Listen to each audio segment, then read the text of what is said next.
And good morning. Good Saturday morning. Beautiful Saturday morning.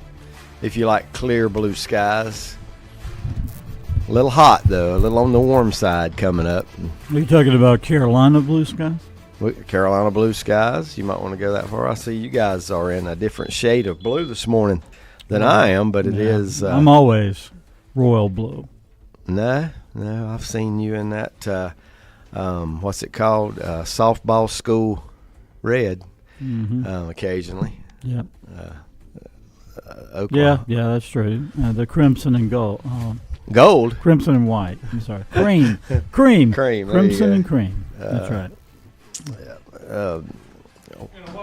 What a day yesterday to start the College World Series. Unbelievable. 2 games, 2 walk-off wins, 2 totally different games. One a pitcher's duel, one a hitter's duel. And amazing. I'm not going to remember the name of the guy for the Vols last night that had the big night. Did you watch the game last night, Mike? I'm assuming you didn't because you never comment on anything. I did see. I know Brett and I were Vance talking back what's his and name? forth. Vance Honeycutt. I saw Vance Honeycutt.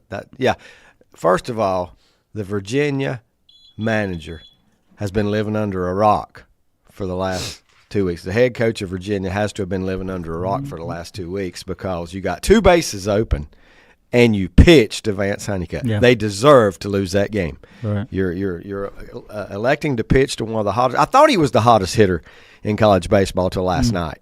Mm-hmm. You know, and Brett knows exactly what I'm talking about. I'm taking it you don't. What happened last night in that Tennessee game happened for the second time in College World Series history. One guy. They were down 11-7. One guy broke a record or tied a record. It had only been done one time in College World Series history. And not only did he do it, he upped it one, if you know what I'm saying. Brett, you know what I'm getting at, don't you? Yeah. Do you know the guy's name? Because he was amazing last night at the plate. He was forced to be pitched to in that deciding bottom of the ninth. Well, it won't let me click on him for his first name. Yeah, his last name's Moore, and his first name starts with a C. Okay. The cycle, Mike Powell. Christian Moore. The kid hit for the cycle last night and added a double later on. 5 for 6. He was unbelievable. Good morning, Hooks. Glad to have you with us this morning. Good morning, Mike Painter. I also come by to say hello this morning. Glad to have you with us. But this guy was a beast. And the home run he hit, you know, he hit for the cycle. They asked him about it. He actually was in shock. He said he didn't even realize him 4 trips to the plate he had hit for the cycle. They had to tell him that. He said he was just so focused on playing baseball, winning the game, things like that. But just first time since '56 that's been done. Yeah, and that was the only other time, too. Yeah. That's what's amazing, that, you know, the only other time. And there's a lot of games in the College World Series that get up in the teens between both teams. You'd expect maybe that to have been done before. But I think the first time up he got the triple, which is the hardest. I think his first at bat, he got the triple. And then when he got the home run, it was the 3rd farthest home run ever hit in College World Series history. 440, I think, is what it was marked at. 440 feet, straightaway center field. And tell me again, his first name starts with a C, and his last name. Mike said Christian Moore. Christian Moore. Yeah. Christian Moore. He had a day that may not be topped in the College World Series for a while after going. And I'm having a little trouble here getting pulled up with the internet. I hope you guys have got something. Mine is operating very slowly here this morning. Won't even actually go to a window. There we go. Just trying to get the ESPN window pulled up here. But got to talk about Carolina as well and what they've done and just winning. How many games have they won in their last at bat?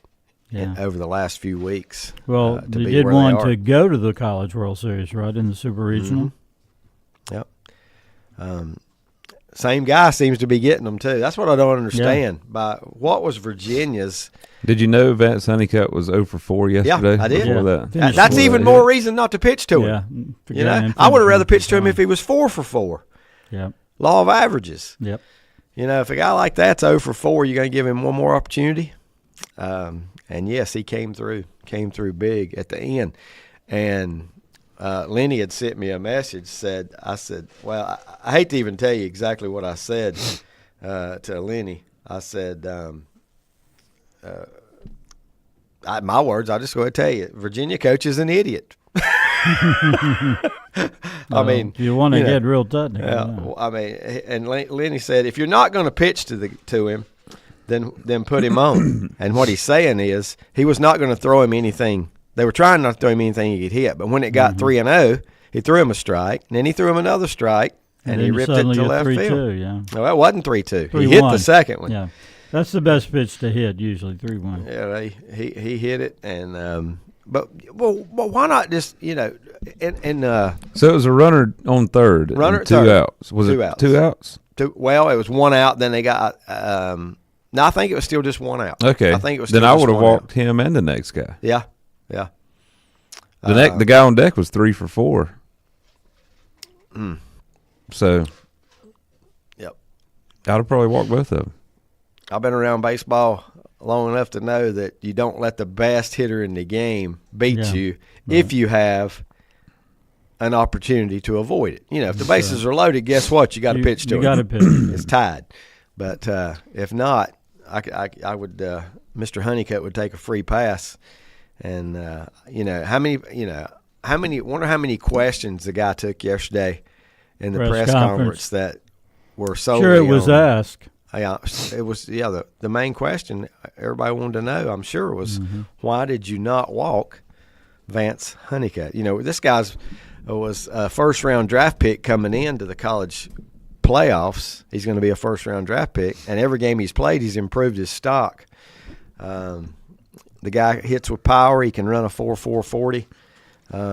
Amazing defender. He's got everything.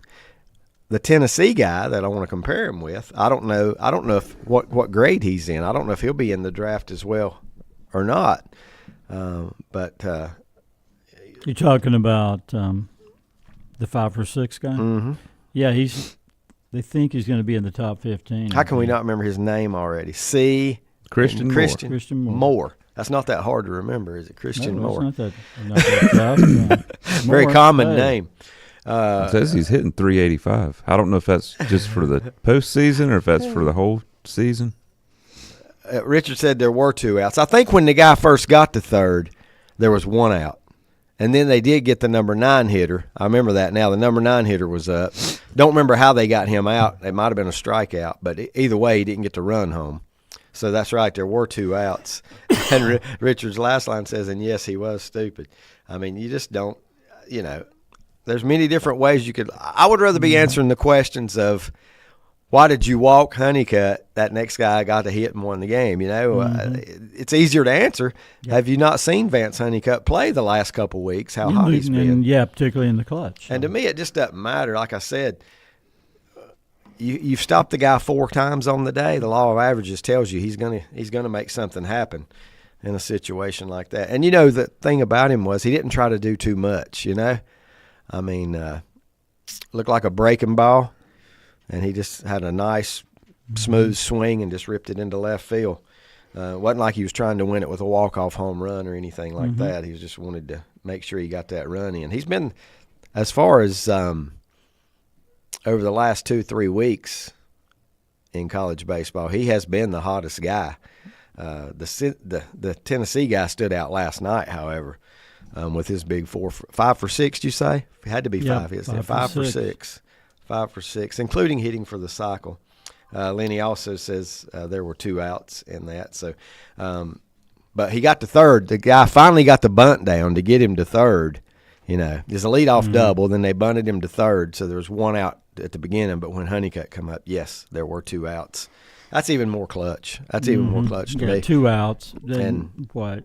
I don't know what the count was exactly. And then I'm gonna look. This is when I'm gonna look and see what the number 2 hitter's done versus what the number 3 hitter's done, in that lineup. I'm going to go ahead and put him on, and if need be, if the number 2 guys had a, I think he's probably. I don't know what kind of day he had at the plate. I just told you he was 3 for 4. 3 for 4, and then the next one, what was the 3-hitter? 1 for 2 with 2 walks. 1 for 2.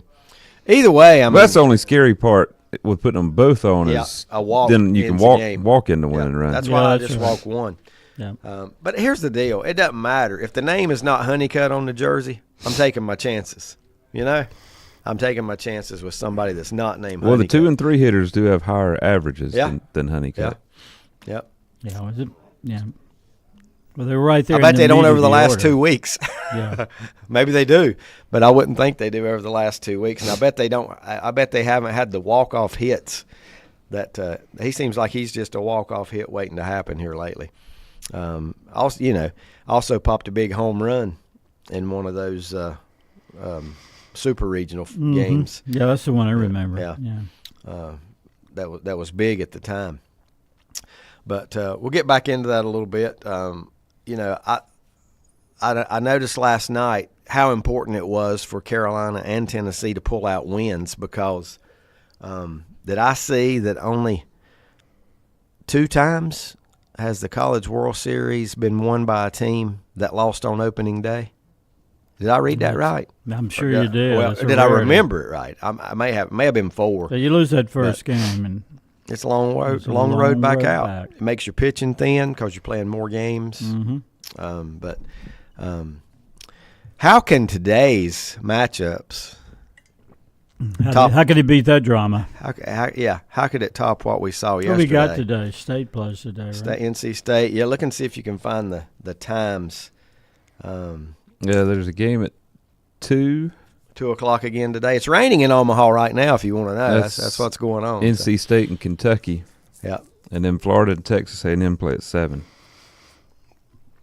So it's an ACC SEC battle followed by Florida and Texas A&M. Texas A&M.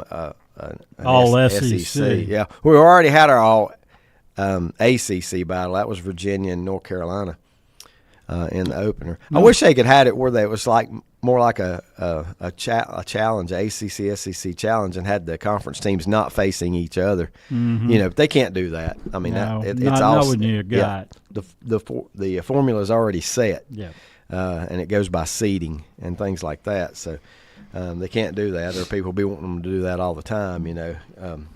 Keep us from playing each other in the opening rounds. I don't know this year what Tennessee went in conference. What they lose in conference play this year? 1 game maybe.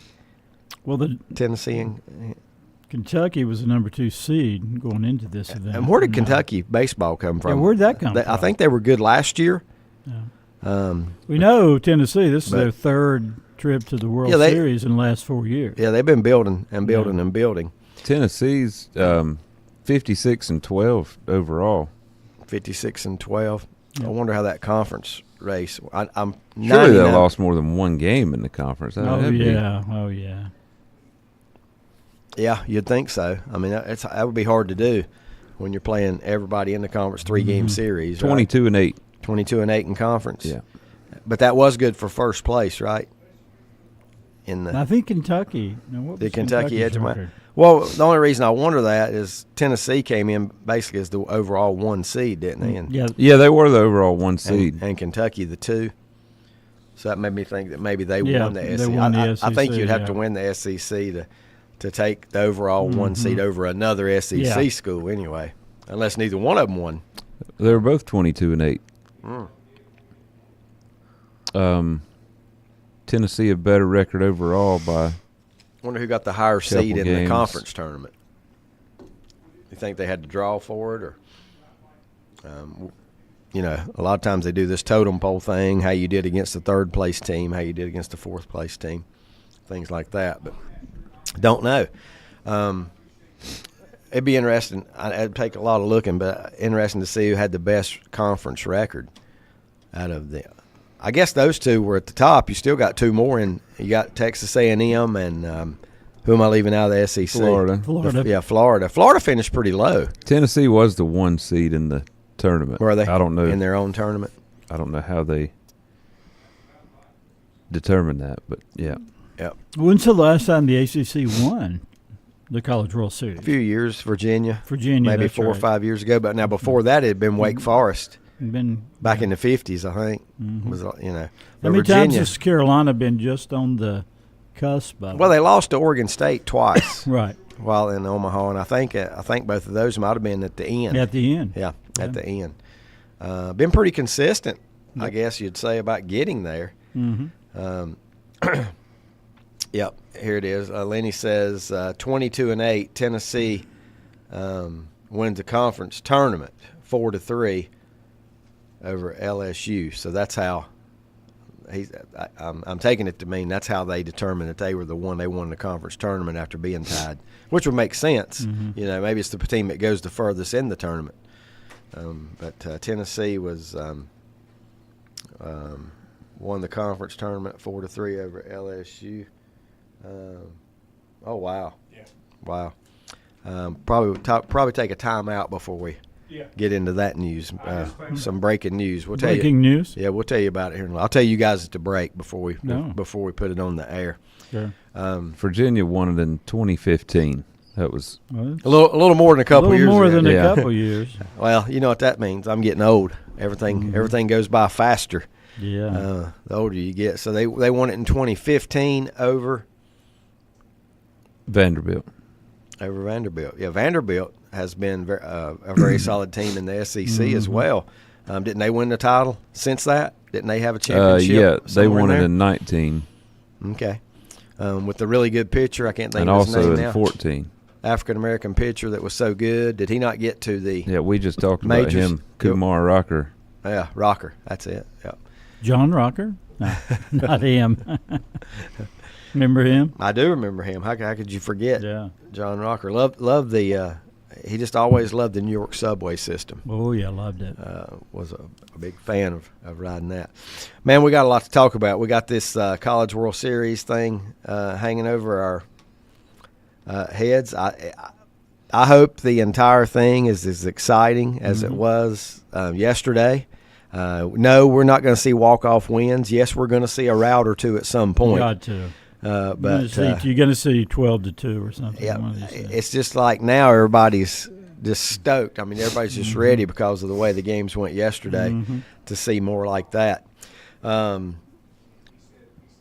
we had 2 one-run games in the College World Series, and we had a 38-point game in the NBA playoffs. Best quote I've seen from J.J. Redick.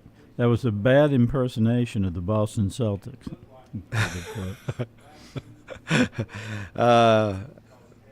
I guess I did not watch as much last night because, if it looked like Boston was going to win, I'd probably flipped over there with 4 minutes to go. But didn't have to worry about that because it never looked like Boston was going to win. That's for sure. I was the other way. If it looked like Boston was going to win, I was turning it.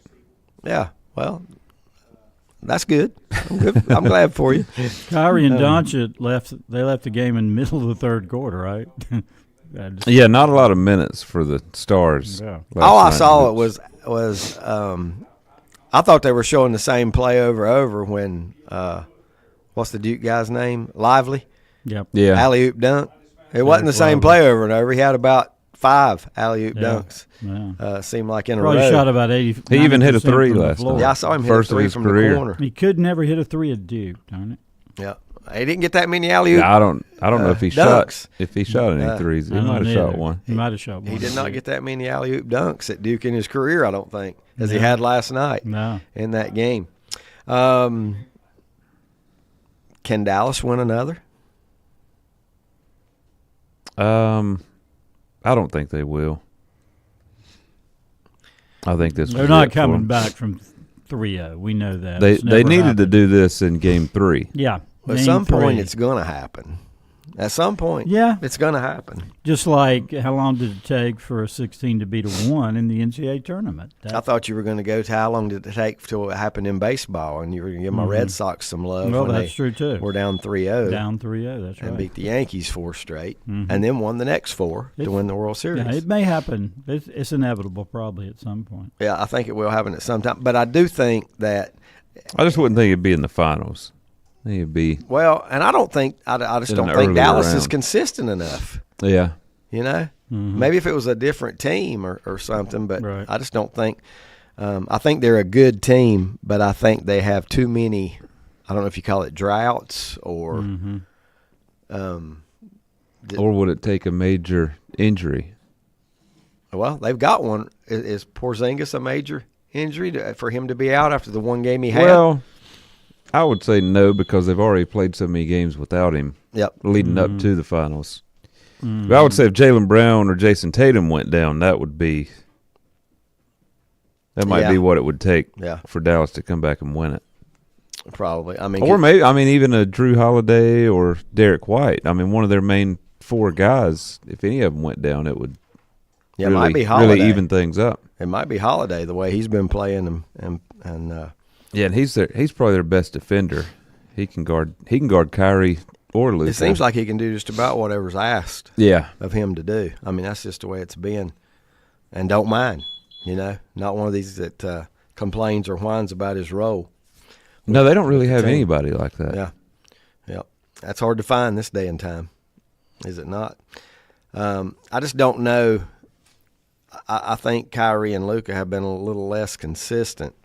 Especially Kyrie has been a little less consistent than even when Jason Tatum was not going out there and getting 20 points, he was getting 7 or 8 assists. He was getting rebounds. He was throwing the ball to the hot players and things like that. He was still engaged in the game. Luka, all they want to talk about is his lack of defensive effort, not just the way he plays, but the lack of effort playing defense. At some point, I didn't watch enough last night to know. Did he play better defense? Was it noticeable? Maybe at times. I don't think he did anything great on defense, but maybe better than what you normally see him do. Luka and Kyrie combined 1 for 14 from 3-point line last night. Yeah, Luka and Kyrie 1 for 14 from 3. So wow. Luka did have 3 steals. I mean, I don't know if that means he was playing great defense or just in the right place. What at the right they shoot time. as a team from 3-point range. My goodness, if those guys were that bad, it just goes to show you 40%. Really? Yeah. Somebody brought them up. Who in the world would that have been? So the other guys were 14 for 23. Wow. And some of that was when the game was already over. Like Tim Hardaway was 5 for 7, and he was playing meaningless minutes. Mm-hmm. Well, I was going to say that it just goes to show that you don't have to just be knocking down the threes to win these games, But then you said the other guys, but then I still say you don't have to because just like you said, those were. I'm not gonna take away from the night he had hitting 5 of 7, but those weren't in crunch. Those weren't critical. Yeah, those weren't critical and baskets. It was probably only half-hearted defense at that point. Yeah, just a. And Boston shot 14 for 41, 34%. So probably average for 3-pointers for them. But Dallas outscored them in the paint 60-26. One thing that's where they beat them. One thing that got me the times I did flip over and watch some of the Celtics and Mavericks game. I don't know if he was out of the game or not, but I never saw or heard Brown's name called. I mean, what were his numbers last night? 10 points, 3 for 12 from the field. He's not going to have another night like that. Probably not. I just don't see him having another. I wonder who's going to win MVP in this series because to me there hadn't been one. Yeah, Brown had a big – it would have been him till last night, I think, in my eyes. Yeah. What were the numbers for? Drew Holiday's played great, but he only had one high-scoring game. He had 26 in Game 2. Well, do we put everything on scoring? I mean, there's other aspects of the game. there are other aspects of the game, but it don't matter if we put everything on the score. Mm-hmm. It matters if those people. But do you just by default say their best player is Jason Tatum, so just give it to him? Yeah, that's what I was thinking. What did he do last night? 15 points on 4 of 10. Yeah. Only played 27 minutes. I mean, that's way less minutes than he normally plays. Well, blowout. Why? Yeah. But that was their top scorer. Who's 15? The one guy, if you took off that team, would hurt them the worst? Think about it that way, you know? Well, I'd say Tatum. Yeah, it'd be Tatum or Brown. Yeah. It'd be one of the two. I don't think you would name, I don't think it would come down to the others, even though they are really good at what they do, and I'm talking about And Brown did win MVP of the Eastern Finals. Yeah. Holiday, and what's the other guy that has the shaved head? Derek White. I don't know if he's shaved or not, but he don't have any hair on his head. He's played great. He has. But the game before, Tatum and Brown had 31 and 30. Yep. So that's what gets you a championship. They're really even. You know, that's what gets you. Could they do co? Has there ever been co? I don't know. Finals. Before MVPs. That, they had Tatum 18, Brown 21. Because to me, they are pretty equal. And Holiday 26. In value. You know, I mean, to me, they are pretty equal in value. If I had to guess right now, and it might come down to whoever. If Boston does win, it wins the next game. Monday. In Boston, right? Yeah. Is this now? It's 1-1-1. Yeah. Okay. My bet is whenever Boston wins it, if they win it and close it out, it's just whoever has the best game that night. Mm-hmm. Yeah, it's probably going to get it. Be. It's probably going to be the one that gets it. What if it gets? Could just give it to Luka. If it gets to 3-2 for his defensive effort. Yep, he's the MVP. Well, I mean, he's by far the best player in the series.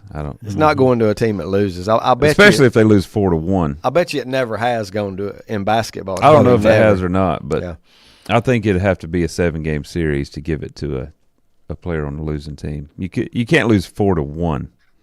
No. There's a Lenny question. Has an NBA player ever won the Finals MVP in a losing effort? Has that ever happened in the Super Bowl? Has that ever happened in Major League Baseball? I saw it happen once in high school basketball. Yeah. Charles Briggs, 93. Yeah, but I would say that's probably maybe more, because you're going to have some teams that are,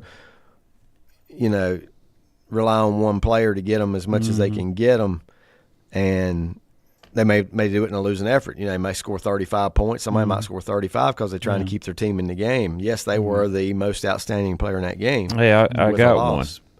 In the NBA? Only time in NBA history. What decade? 60s. There you go, Mike. That's 60s. all you. That's my time. Oh. That's a time when Bill Russell, is that not right? In the 60s? Yeah, the 60s, Bill Russell. So let me ask this. He was involved in the series. So Boston beat this team. Yeah. They beat a lot of teams. Yeah. Back then, did it have to be East and West? It did go 7 games. Did it have to be a West team? Yeah. I would say it was probably the Lakers, right? Jerry West. It was. How about that? Passed away. How about that? I was hoping it was him. Yeah. Just because to bring him up that way. Yeah. It was 1969. Wow. After losing Jerry West earlier this week, I don't know if you guys got to see the Dan Patrick show or not that day, and when all that happened, and it was very emotional. As a matter of fact, Dan couldn't talk for a while. They were pretty close. One of the greats. Yeah, he couldn't talk for a while. He'd been on his show many times. Not just as a player at West Virginia, then the Lakers, but as in the administrative end of the NBA with the Lakers. Lenny says, did Jerry West win it in a losing effort? Yep, well, Brett found that. He averaged 38 in the series. Before I read. Averaged 38 points a game in the series. 7 assists, 5 rebounds, shot 49%. And a 7-game series, right? Is that what you said? That one went 7 games? Havlicek averaged 28. So he would have probably been the next guy. So he had to be second in the votes. Well, did he? I mean, we don't know. What if Bill Russell averaged 18 and 15? He averaged 9. Okay. 9 and 21. 9 and 21. Yeah. Boards.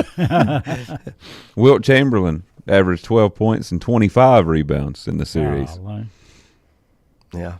You know what That's when big men were so dominant. And they didn't get them the ball. You can tell they didn't get them the ball. They had 12 and 9. Yeah. They wouldn't get them the ball. Yeah, the guards still got to be the stars of the show. Let's see what I got here.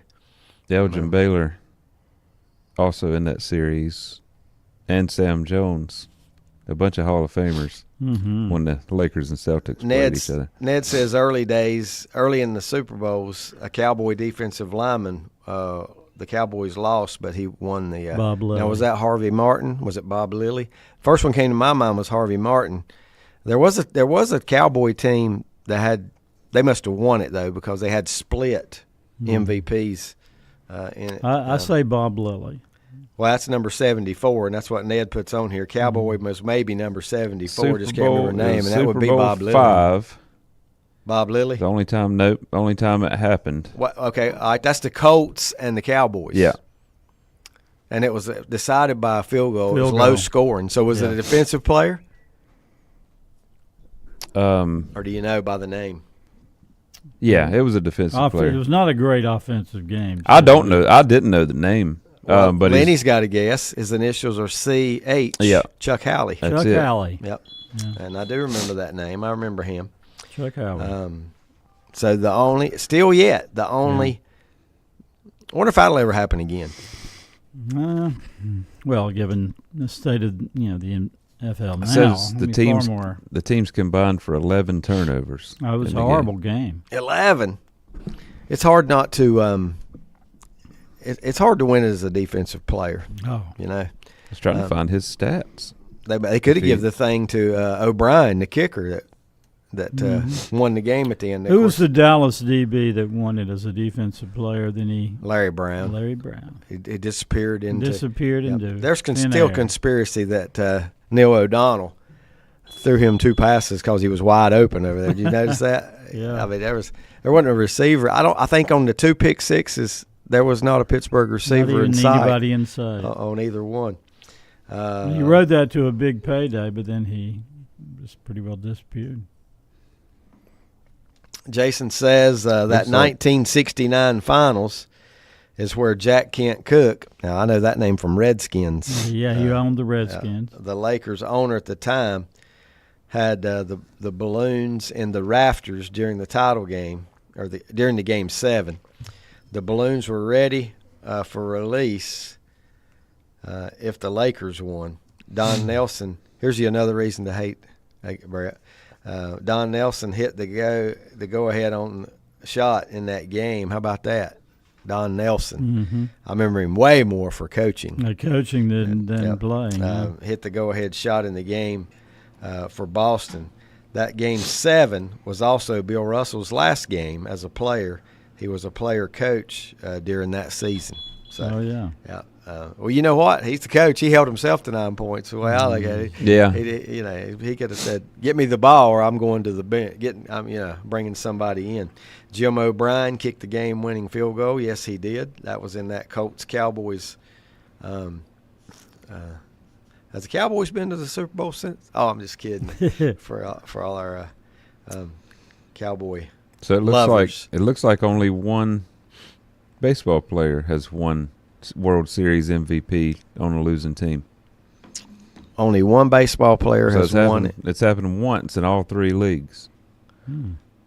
Okay, so football was Howley.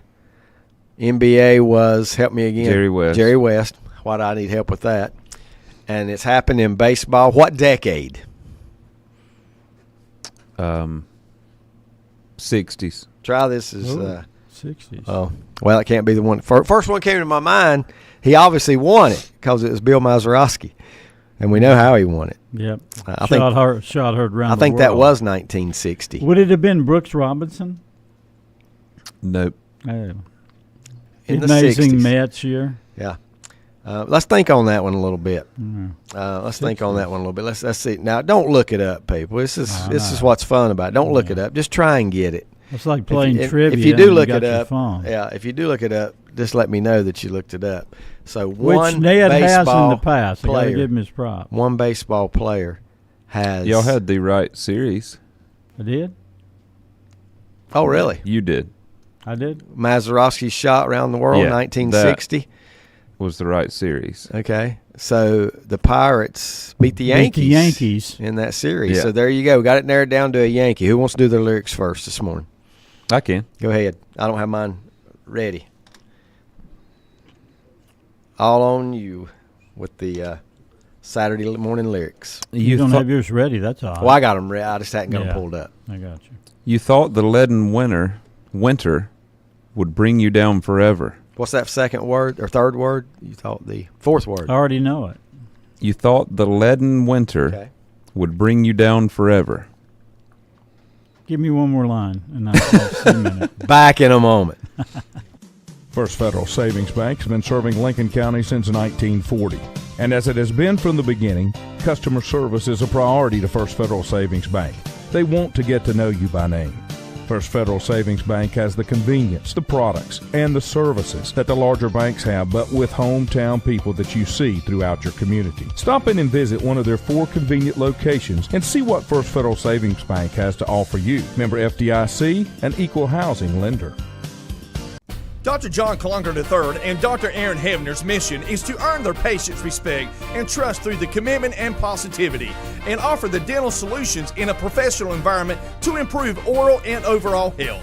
The practice will be accepting new patients. Just call 704-735-0765 to schedule an immediate appointment. We can provide services like extractions, crowns, bridges, fillings, night guards, cleanings, and deep cleanings, sleep apnea appliances, partials, and dentures. We can also advise determine a treatment plan for dental implants. Dr. John Klunger III and Dr. Aaron Hebner, 904 Doncha Drive, Lincoln. Call 704-735-0765 to schedule your appointment and experience the dental profession in a warm and no-pressure environment. I'm telling you, the apple didn't fall far. Whether it's a sit-down meal or a call-in for the drive-thru, Brookwood Cafe and Catering is the answer. A variety of meats, vegetables, and desserts cooked daily, or a hot sandwich from the grill, they have what you're looking for to satisfy your taste buds. If you need catering from 5 to 500, Brookwood has you covered as well. Stop by Brookwood Cafe and Catering at 202 Providence Mill Road in Maiden. Don't forget breakfast daily till 11 a.m. Open Tuesday 6 a.m. to 2 p.m., Wednesday through Saturday 6 a.m. till 8 p.m., and Sunday from 7 a.m. to 3 p.m. Call 828-428-8944 to place your order today. Untangling your headphones, finding the right remote, saying goodbye to your favorite shirt that hasn't fit in 10 years. Why are simple things sometimes so complicated? Thankfully, with Auto Owners, insurance doesn't have to be one of them. Auto Owners works with independent agents who live in your community and answer when you call, so you can worry about more important things, like finding a new favorite shirt. That's simple human sense. Call Mooney Insurance in Maiden or East Lincoln Insurance in Denver or visit mooneyinsurance.com. It's time to get ready for spring. Time to head to Full Throttle Power Sports and 95 Trailers. Test drive an ATV or side-by-side today. Full Throttle Power Sports carries CF Moto, Yamaha, Suzuki, Kawasaki, Honda, and Slingshot. And check out their trailers with brand names like SureTrack, Iron Bull, and Triton. Stop by or give them a call at 704-833-1270. Full Throttle Power Sports, 100 Indian Walk in Lowell. Online at ncfullthrottle.com. They deal in fun. Hi, folks. This is Will Poteet, president and co-owner of RE/MAX Crossroads. The real estate market is ever-changing, but it's not too late to sell your home for a great price. If you're thinking about selling your home, give us a call at 704-736-1717 to speak with one of our expert agents. We would love the opportunity to earn your business. This is Creighton Kell with Kell Insurance. We have been helping people for over 25 years with all their Medicare needs. We represent the same national and local companies as the insurance agencies you see on TV. And you know what? We can sit down with you one-on-one and help you find the right plan just for you. Kell Insurance is located beside the Cultural Center and behind Gillum Realty in downtown Lincoln. 107 North Cedar Street. Call 704-732-4646 and follow them on Facebook. Kell Insurance.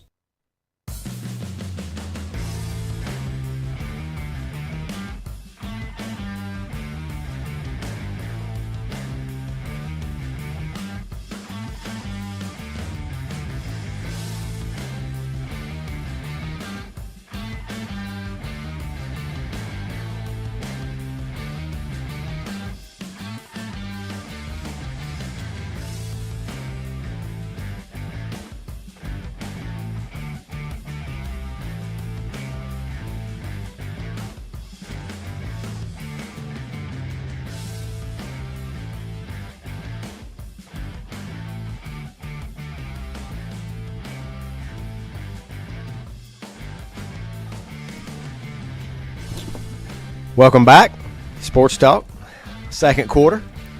Glad to have you here. Think about it. Let's see. Nah, I'm gonna do some math and let you know something a little later here in the show. I do want to bring you the breaking news we were talking about earlier. Wayne Howard has passed away.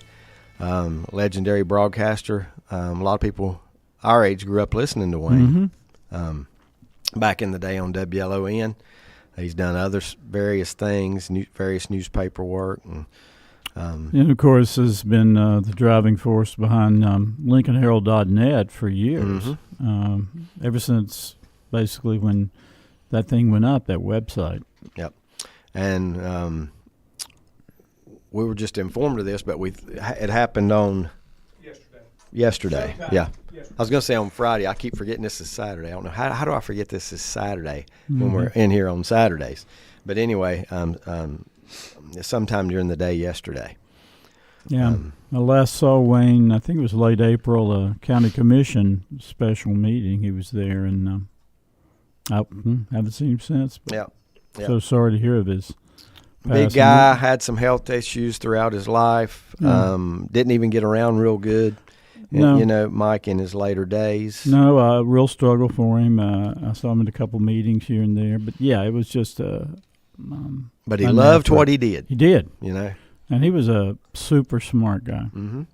Knew a lot of people. And you always knew where he stood. You knew where he stood. Yeah, you can give us your thoughts. Anybody can give us their thoughts on, if you got any, on Wayne Howard, if you grew up listening to him. I'd say that, at the radio station, WLON, that their heyday was probably the 70s, maybe even late 60s. I don't know how long he was at. Well, when AM radio was so big. Yeah. Back then. That morning show he and Tim Biggerstaff had was, everybody listened to it around here. We got an answer on our trivia question on the baseball, and I don't think this guy would have looked it up, He is a fan of the Yankees, and Rodney is going with Whitey Ford. Nope. Oh, then I know he didn't look it up. I hope he didn't look it up if it was not Whitey Ford. Maris? No. Not Roger Maris. Elston Howard? No. I was going to say lesser known, but not lesser known than that. That's pretty lesser known, right? Oh, wow. Kubak, Tony Kubak. That was a shortstop back in the day, wasn't he? Tony Kubak also did games on NBC on Saturdays. Heck yeah. He was a long-time broadcaster. Yeah, after his playing career was over. He and Pee Wee Reese. This guy was an 8-time All-Star. Oh. And he was a 3-time World Series champion. I'm okay. He was a pitcher or a he was position not a player? pitcher. Okay. That helps a little bit. 5-time Gold Glove winner. I won't tell you. I'm not going to tell you what position he played. I don't know if that would give it away or not. I think he played third. Am I correct? BR. The BR is correct. The third base is, according to this, not correct. Okay.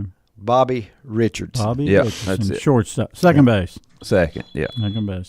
Help me with this. At the University of South Carolina. Okay. Did he not? Is he a Sumter native? Yep, born in Sumter. Got his sign up in the Sumter Stadium. Mm-hmm. Yeah, been there, seen it. Bobby Richardson Field in Sumter where they play Legion ball.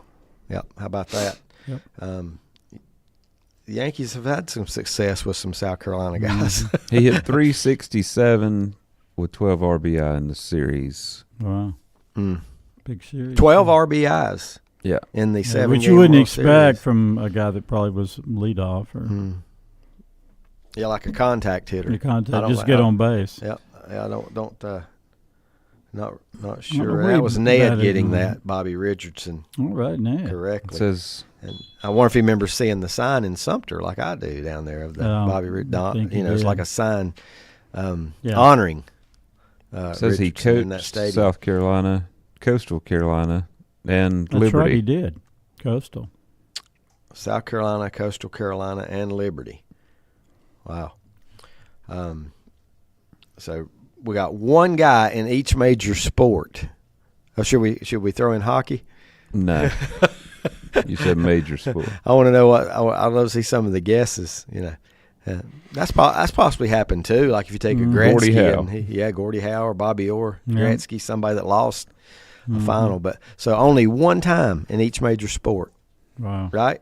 Has a player from the losing team. I could see it happening. I don't know. Maybe. And it's been since. I mean, they were in 60, 69, and 71. Or those are the years that it happened. Wow, all there in that 11-year span. Which sport you think would it be easier to do that in a series or in a one game? I think a one game. I think you might steal the show in a one game. Yeah, probably. You got a quarterback throws for 500 yards and loses the Super Bowl. There's a good chance he could win it. But it is rare, as you can see. It is rare that somebody off the winning team. I'd love to go back and look at the one that comes to my mind first. I'd like to look at the stats in the Super Bowl when the Colts didn't have anybody capable. It went to a defensive player, and it went to the other team. So both things are odd. Well, would be very odd today. The Colts' offensive struggles continued when they played Broadway Joe and the Jets in the Super Bowl. That wasn't the same. That was before. Yeah, that was before? Yeah, oh, okay. I thought it was. Yeah. That was 3, right? That was Super Bowl 3. And this one was, what did I say, 5? Yep. Oh, my mistake. Yep. Was it still Unitas? In Super Bowl 5? I think Earl Morrall won the Super Bowl with the Colts. Quarterback. And it was not, I don't think it was Unitas, who at some point wore a Charger helmet, didn't he? In his final days, he wore a then San Diego Charger helmet. Ned says Mr. Wise has an autographed hat from him. That would be Hillard Wise. Got an autographed hat from Bobby Richardson. And you Bobby can read Richardson the signature. Get a Hillard Wise autographed hat. That's more important. Can't read autographs anymore. Law starting. Yeah, that is true. I got several autographs at different events that there's probably some laying there I don't even know who they are because they write them so fast and you can't read them. Nope. Two of my favorite ones I ever got in the doing what we do were Dick Emberg and my goodness, Boomer. What's his name? Chris Berman. Chris Berman. Both at the U.S. Open at Pinehurst in 1999. Sweet. Now, I was not fortunate enough as Brett was, who visited Pinehurst in the U.S. Open 2 days ago. But it's my fault. I could have won as well. You could have gone. Yeah, he and his mom and Sullivan went to the U.S. Open and saw the opening round. Well, Selena likes golf. She loves goes it. to the big events. Yep. Brett, what was the thing that you'll remember? Is there something that you'll remember? Maybe it was Sullivan's eyes lighting up when he got close to Tiger. I don't know. Maybe I don't know yet. Don't know yet. Will this be Tiger Woods' last U.S. Open? Maybe that's what I'll remember years from now. I mean, I don't know if it will be. It probably won't be, but it could be. Which golfer were you closest to that morning? That day? Oh, Keegan Bradley. Keegan Bradley hit a shot that rolled in the chair a next foot to you? from my feet. Okay. Yeah. Did you move? We had to. His caddy came and asked us to, or told us. That'd been a hard shot to hit. Told us to move back a little bit. From your foot. I may not want him hitting it. You see how many big names didn't even make the cut? Phil Mickelson. Let me tell you something. 15. This is the first major tournament that I've been happy with that I don't know when. Well, the U.S. Open's always 5 unders leading it. Always 5 at a difficult. If you play in a major, you should not be double digits under after 2 days. No, you're right. I want it to be tough. These guys are professionals. These guys are supposed to be the best. Yep. I want it to be tough. I want to see it whenever they're struck. I mean, I don't necessarily want to see them. I don't know how to word it without saying I want it to be a challenge. Here are I want it to be a challenge. The past U.S. Open champions that didn't make the cut: Justin Rose, Tiger Woods, Webb Simpson, Dustin Johnson, Gary Woodland, Lucas Glover, all former champions that didn't make the cut. Wow. And then, like you said, guys like Mickelson, Dustin Johnson, Ricky Fowler didn't make the cut. Scheffler's in there, but he had a balloon to a He barely made it. Barely made it. He's at +5, which is where it was cut off. Did everybody that was +5 make it? Yes. Okay. I didn't know how they did that. Francesco Molinari, his last hole yesterday, a par 3, number 9, made a hole-in-one to make the cut. Saw that. Wow. That's clutch. Yeah, I think. He was at +7 and made a hole-in-one on his last hole. Which I want him to number 9. win it. Yeah. Doesn't it seem like this is a tournament? I know there's too many people to catch if you're at 5 over. There's just too many. Yeah. Everybody's not. But it seems like it's the closest that I've seen a major. You know what I mean? I would say anybody within 5 or 6 shots could win it. And everybody's within 10, right? Yeah. Everybody's within 10. Okay. Do you remember a tournament where everybody's within 10? And there's only one, Ludwig Oberg is leading at -5. He's leading by himself. Real household name. I thought he was going to say Mark Ludwig. Yeah, Mark Ludwig. Way to go, Mark, if he's playing that well this weekend. I like it. I like it to be a challenge, and this one is really giving them a challenge. If it does get harder every day, like they say, what number will the winner have? Oh, it might be -5. I mean, it might take. Well, the leader have -5 on day 1, right? Now a different leader, is at -5 on day 2. Yeah, I could see the guys at the top just shooting even par over the next 2 days, and that winning it. Yeah. Yeah. You got to think somebody would hold shoot, up. A couple under, but who do you want to win it? Either one of you. I'd like to see Rory win it. I would too. Yeah. I think it's been 10 years since he won a major. Where's he? What's his? He's 2 back. 2 back. Yeah. 3 under. I also like Tony Finau. He's never won a major. Yeah. Yeah. That's Tommy Fleetwood. Yeah, Tommy Fleetwood Mac. Tommy Fleetwood's not going to win it. Is he not? Did he make the cut? I don't think so. He does not have a major, does he? No. Fleetwood. Yeah, I'd say sentimentally, Roy. Lenny says that he tried to put. They exchanged autographs talking about Bobby Richardson and Hillard. Both times his autocorrect made Hillard Hillary. Both times, it would not put Hillard for whatever reason. Yeah. Do I need to give more lines on my lyric? Because I don't. Yeah, give me another line. Let me finish. Oh, Tommy Fleetwood did make the cut. Let me finish these real +5. quick. We thought Enberg's Sports Trivia TV show back in the day was great. Dick Enberg was very nice. Chris Berman was very nice when I got their autographs. The funny part was I didn't have anything. Okay, I'm going to tell you real quick. I got to go as a company thing, and GE was a big product of ours, so we had GE passes. Yep. Well, do you know who owns NBC? General Electric. So at that time they did. I don't know if they still do or not, but anyway, I handed Berman the NBC hat, and to quote him is, he was joking when he said it, but you want me to sign a damn NBC hat?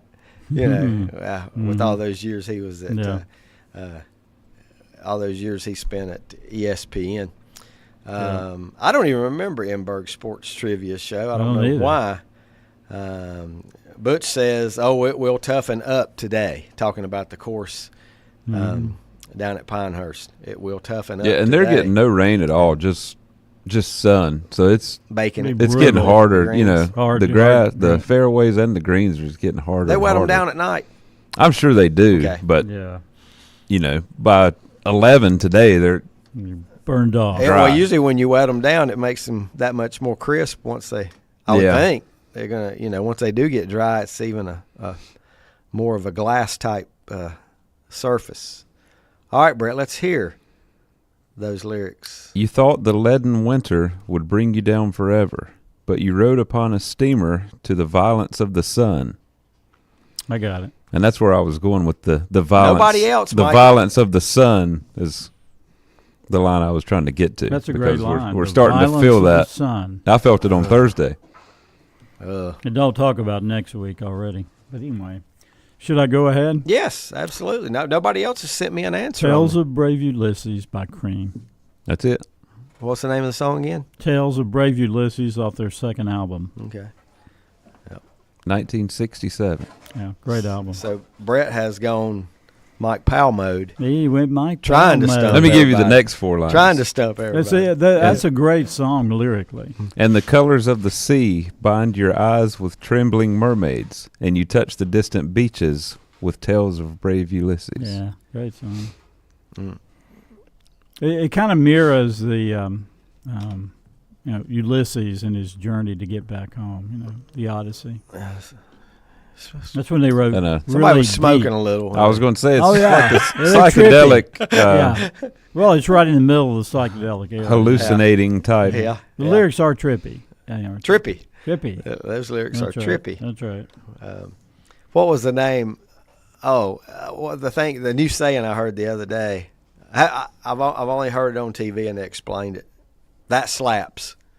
I haven't heard that. You heard that? Yeah, that's like a good thing. That slaps. That Yeah. slaps. Okay. So be looking for that in the future. Yeah. Every generation has its own slang, right? Yeah, it seems like they do have their. Getting back to the 60s, the word was groovy, which now sounds silly. Groovy, man. Groovy. You can Far see out. far out. That concert was far out. And I guess that also pertained to psychedelic drug use as well. I'm sure it did. I'm sure Cream was Woodstock. right in the middle of all that. Yeah. Man, it's a great band. Three players. A great band. Yeah, it is a great And band. Eric Clapton was in. Oh, He was in a lot of good groups. Oh, yeah. He started out with the Yardbirds, and, yeah, he was in a lot of stuff. I'm going to be honest with you here and tell you my computer. Mike, you're going to have to give your lyrics because the ones I did, it's a blank screen now. My Word document is going blank. Well, and I know exactly what song I had. Mine's going to be easy. Here we go, right? Easy. Easy from now on. Like Sunday morning. Living easy, loving free. Season ticket on a one-way ride. Asking nothing, leave me be. Taking everything in stride. Back in a moment. Getting the kids to practice on time. Remembering if it's your day to bring snacks. Making it to the game with a clean jersey. Why are simple things sometimes so complicated? Thankfully, with Auto Owners, insurance doesn't have to be one of them. Auto Owners works with independent agents who answer when you call, so you can worry about more important things, like whether your kid is going to run toward first or third base. That's simple human sense. Call Mooney Insurance in Maiden or East Lincoln Insurance in Denver or visit MooneyInsurance.com.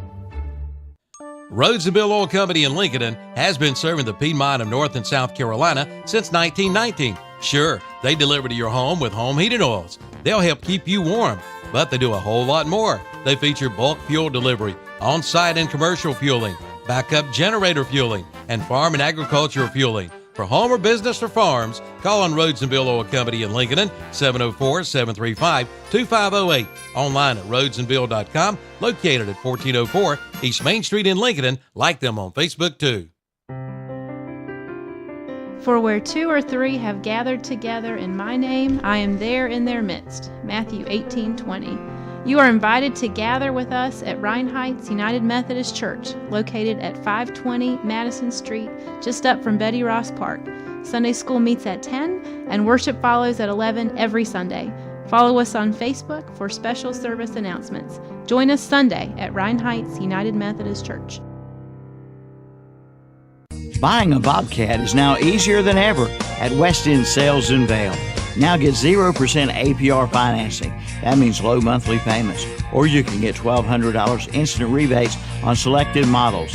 Now is the time to buy. Like we said, it's easier than ever. Again, get 0% APR financing or get $1,200 instant rebate on selected Bobcat models at West End Sales at the Highway 1827 West intersection in Vail. Online at westindsales.com and like them on Facebook too. Western Steer Family Steakhouse in Newton has the best food around. Their buffet is like no other. Fried chicken, meatloaf, baked chicken, beef tips with peppers and onions, pintos and macaroni cheese, green beans, yams, and the best salad bar around.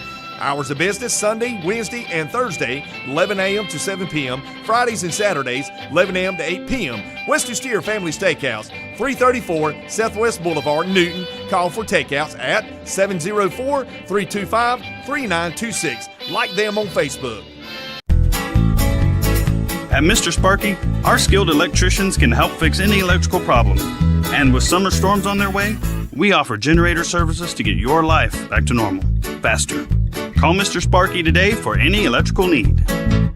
You don't have to put up with any malarkey. Call 888-8-SPARKY. No more malarkey. If you need a generator, call 704-435-3060. Since 2015, Zeus Auto Repair and Performance has proudly served the greater Lincolnton area. Jay, John, Tucker are there to meet all your automotive needs, including oil changes, brakes, suspension, car detailing, North Carolina state inspections, and much more. With 3 licensed state inspectors on site, you're sure to receive the quickest and best service in town. Stop by and see the boys of Zeus Auto Repair and Performance located at 1122 South Aspen Street in Lincolnton, the old Rose Brothers service station, next to Randall's Grill for all your automotive needs. Open 5 days a week, Monday through Friday, 8 a.m. to 5 p.m. Call them today at 704-240-3061. Zeus Auto Repair and Performance.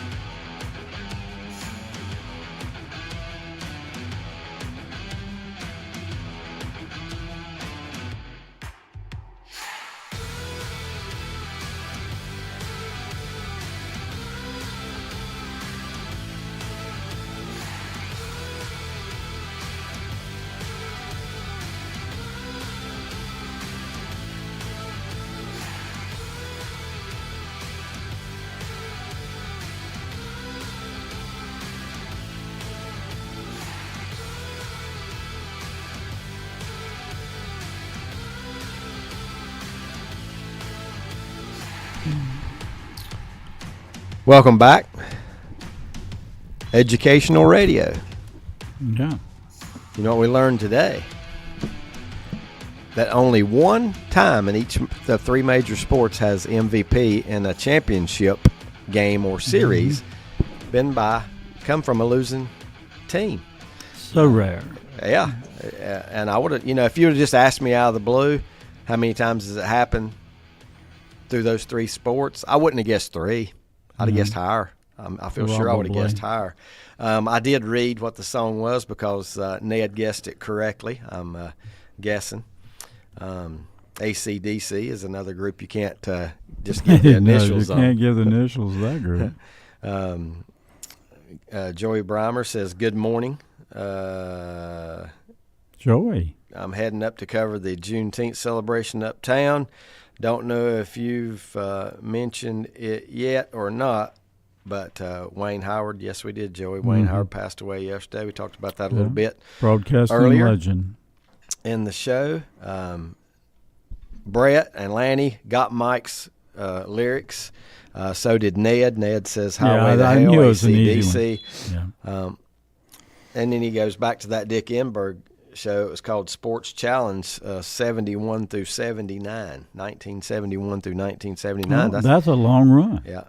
Okay, I'll do you like I've asked Lanny before. How many years is that, Mike? Let's see. We'll carry the 8 years. Huh? 71 to 79, 8 years? Nope. 9 years? Mm-hmm. Okay. Because he did it that first year. He did it that first year. That's right. Just think 1 through 9 is 9. Yeah, 1 through 9 is 9. Favorite piece of knowledge. Hey, you'd be surprised how many times you hear that wrong on. Oh yeah, on national stuff. It's easy to do. You know? Yeah. You think 71 to 79? That's 8 years. Yeah. But really, he did it in 79. It is 8 years, but it's 9 seasons. 9 seasons. You know what I mean? Yeah. It is an 8-year span, right. but it is 9 seasons. Let's see. Speaking, got the thumbs up from Joey. Go ahead. Yeah. Speaking of broadcast legends. Being a Duke fan, just wanted to acknowledge the death of you hit me with that news yesterday. I had Bob not Harris. heard it. Yeah, I meant to tell you that. 41 years. years. 41 years as the voice of the Duke Blue Devils. Yep. Started in 1976. The man got to cover 5 national champions. That's right. You know, I mean that's quite a run. Can you name another one broadcaster that's still alive that would have covered? Well, or I can't. alive or dead. I guess UCLA's. Whoever did UCLA, but they're probably not alive. I think the Carolina ones were split, weren't they? From Woody didn't do 5, I don't think. No, I don't think he would have been with them that long. No. And then, well, what about Alabama football? Whoever theirs is. Oh gosh. Oh yeah, that's very true. Okay, maybe we should have limited to basketball. Whoever did Alabama football, and if the in the same Saban era, and if the same guy did New England Patriots football, yeah, you know, that's right. I don't know if they Alabama's switch it up. was also a famous NASCAR announcer. Yeah, and I can't. His name's on the tip of my tongue, but Eli Gold. Eli Gold. That's a great name. Yeah. To go with it, his name is Gold. Mm-hmm. Wow. Some of the little tidbits of stuff that we comment on. Yeah, he retired from broadcasting. I think 2018, maybe, and I think. You're talking about Harris now, back to Bob Harris. Yeah, Alzheimer's, I think. Is that what it was? What it was, yeah. Yep, 18. Yeah, he. Yeah, I guess if I wanted to ever go back and hear one call of him doing, I know what mine would be. Which one? When the Leitner shot. The Leitner shot. Wow, you know what? That wasn't it. That wasn't mine, but maybe so. When they beat UNLV. Okay. You know, after losing to UNLV by 30. 30, yeah. And then in 91. That was the biggest win in program history. Right. When they beat UNLV. Yeah, and it's not even a national title. Yeah. You know? The unbeatable team. They lost by 30. They come back and beat the same team with their same team. Yeah. In a very close game. Yeah, it was. And then it was like, do they have enough to beat Kansas on Monday? I mean, after that. That was anticlimactic. You know, emotional roller coaster of a game. Killed them, yeah. But they did. They did. And then, Brett, you're right, I'm sure that Leitner thing. I don't know if I've ever heard. I'm sure I have at some point heard his call of the Leitner shot. But I always remember watching it on TV. Yeah, that's my moment, too, with that. And where I was and that kind of thing. Jason says Woody called 4 basketball championships. First one would have been 82, I assume. Yep. Jones Angel was the did the last one in 2017. That's right. For North Carolina. Yeah, I mean, you know, those guys that like one of you guys said, the Alabama football broadcaster. The Miami football broadcaster back in their heyday, you know, I don't know if it was the same one. When you think of people that got to see the team that they broadcast win a lot of titles, who else you throw in there? Is there, you know? How many titles has Kansas won? I wonder if they've had a long time. There was a big gap in Kansas national titles, a huge gap. And maybe they've won 2 or 3. How many Selfos won 3, right? Since I'm not sure. I think just 2. Yeah. No, I don't know. Maybe he won. Maybe he has. Remember won 3. he beat Calipari with Memphis. I think, was that his first? I remember. I don't know. Danny Manning win it. That was 88. That was 88. Yeah, that wasn't Bill Self, but yeah. And that was Larry Brown. Okay. Yeah, then they had their run with Roy Williams, but he didn't win one. He never won one. He got there a lot. Lenny says Self has 2. So okay. 2 selves. Let's see. Lenny also said I knew the lyrics to that. I better behave more. talking about that Highway to Hell. Yeah. My favorite song by them is Hell's Bells. Everything's about hell, it seems. But I like Have a Drink on Me. Okay. For some reason. Here's a stat about the U.S. Open at Pinehurst. Don Revels says there have been 3 previous U.S. Opens at Pinehurst. Only 4 players have shot under par over 72 holes. Really? So only 4 players have finished under par. Payne Stewart in '99 won it That's the one I went at to. 1 under. He beat Mickelson by one shot. Under. So from that tidbit of information, like Butch said, it's going to get harder today and tomorrow. In 2005, Michael Campbell won it at even par. So nobody shot under par in the 2005 U.S. Open. What can we do to make the other majors harder? Let me give you this last one. British Open's usually pretty because this last hard. One's going to have 3 players that did it. 2014, Martin Keimer won it, 9 under. Wow. Tied for second place, Eric Compton and Ricky Fowler 1 under. He beat him by 8 shots. What year was that? 2014, 10 years ago. So that year had 3 of the 4 to shoot under par. Here's your question. They keep calling Pinehurst the home of American golf. Have you heard them say that? They've said that a couple times while I've been watching. The home of U.S. or American golf, Pinehurst. Why? Was the first course built? I'm not sure. I'm asking because I don't know, not asking you guys a trivia question that I did hear the answer to. The only thing I can think of is maybe the first golf course in the United States. I wouldn't think so. I didn't think so. But why is it called the home of American golf? They said that several times on the broadcast the last couple days. So I don't know where that comes from. It's another one of those trivia questions I'm asking because I don't know, not because I want to try and stump you. It says it's home to one of the highest concentrations of golf courses in any area in the country. Don't they have 12 or 15 right there that are called Pinehurst? How many numbers are there? There's 9 or 10. So there's like a Pinehurst number 9 and a Pinehurst number 10. Number 2 is the famous course that they play the U.S. Open on. Mm-hmm. And did I hear they've already got it wrapped up? In 5 years, they've got it again? Yeah, and then Charlotte's got it. They've already got it scheduled for the next 30 years. Do they? So Pinehurst has got it 3 or 4 more times in the next, 30 years, 25 to 30 years.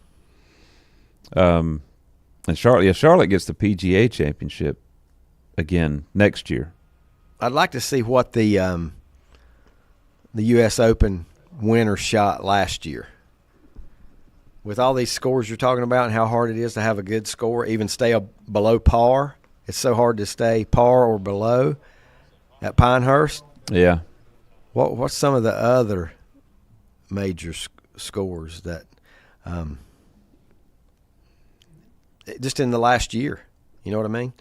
Let's see. I want to read a couple things. Wyndham Clark shot 10 under last year to win it at Los Angeles Country Club. 10 under? Yeah. Before that, -6, -6, -6, -13. And then in 2018, Brooks Koepka won it at 1 over par. Wow. That's what I like to see. Yeah. That's a tough course. Yeah. He won it back-to-back.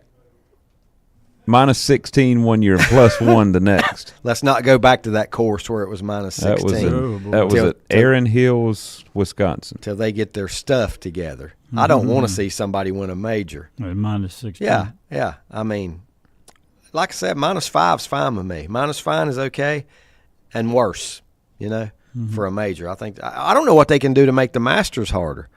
I think it's getting too easy for these guys. Yeah. I mean, they're winning double digits minus. Yeah. And that's, that still is, I would still say that's. I don't think they need to do anything different. Do you? I'm just thinking that most of the people in the United States, that's still their favorite tournament. Yeah. Is the Masters. Well, that's the one I will watch. I just want it to be more of a challenge. Yeah. Then again, there's a different way to look at it. You look at the other side and say, well, look at all these records that have been set. Nobody will ever touch them if you make it harder. Mm-hmm. You know, there's no chance of ever touching them. But Scheffler was minus 11 at the Masters this year. Last year's winner was 12 under, 10 and 10 the years before double that. digits. Double digits. You know, that's a little high for me. Minus Or a little 20 low in for me. 2020 by Dustin Johnson. 20. Minus 20. Yeah, that's when it gets ridiculous. I watch some of these golf courses. These guys out there minus 30. You know, I'm like, why is this even on the circuit? Yeah, tour. yeah. Lenny says that's almost unreal. The voice of the Blue Devils and the Tar Heels both came from. I don't know. A good little trivia question. Albemarle. Albemarle. Both are from Albemarle. Hey, I went through there on my way to Pinehurst. Well, there you go. Lenny says, I think it's because of the number of courses in such small resort town. This is why the birthplace of golf in America. Right. The country club itself has 10 courses. So pretty amazing. 10. Let's see. Rodney says, get to some comments here. Your comments about psychedelics and 60s, 70s slang terms cause me to remember a few things. Well, usually it's not going to let you remember because of the psychedelics. One, Tom Wolfe's late 60s novel, The Electric Kool, K-O-O-L, Electric Kool-Aid Acid Test. That's right. About Ken Kesey and the Merry Merry Pranksters, Pranksters that's right. exploits Yeah, while I read that. on acid. Mm-hmm. Two, they went around in a bus giving away acid, trying to get people high. Will we ever see that again? I don't think Number so. two, he says, Dr. Hook and the Medicine Show song on the cover of the Rolling Stone, and if you listen to the very end, they start laughing and say, far out. Yeah, far I've out. never noticed that, though. I didn't either. Maybe Love the song. Yeah, maybe something. Far out. Butch says 10 courses at Pinehurst. Jason says Kansas has won 3 titles since 88. That was 88, 08, and 22. Mm-hmm. So they like the number 8, and they like double digits. They do. So 22, 88, and 08. Yeah, I'm surprised Self's only won 2. He's been there a lot. Well, while we're talking about that, let's just go ahead and get into Dan or Danny Hurley, whichever you prefer. His decision to stay, do you think he had no intentions of leaving the entire time process, or do you think he was close to? You know, I mean, it's hard to say. I didn't think he had any intentions of leaving. That's he why had I said any. last Saturday that he swore yesterday I didn't think it he was wasn't a going to the leverage Lakers. move. So if it wasn't a leverage move and you had no intentions of leaving, Why even entertain why it? go through the trouble? I think it was a leverage move. And why drag?